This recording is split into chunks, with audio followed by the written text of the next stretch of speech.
кола, произведена в заводите на М-Спорт за българския тандем на Global Rally Team. Браво!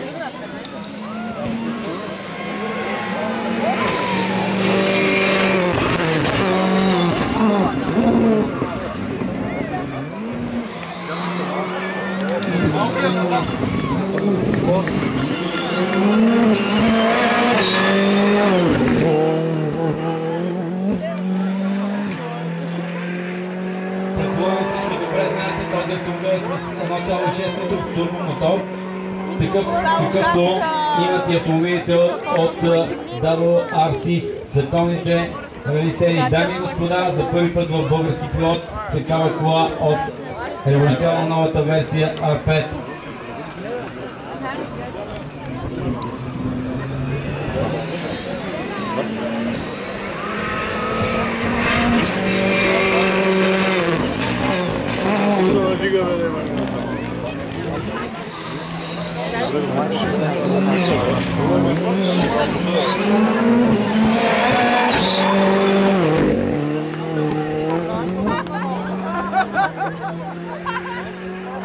Не мога да преценя, но ми се струва, че темпото на екипажа на Global Rally Team е доста по-добро от това на Илиев Янакиев.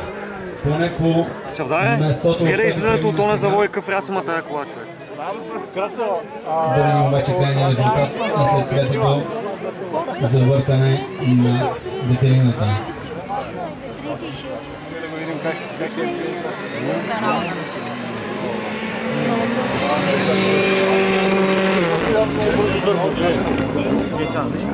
Завърти гейка тръгва.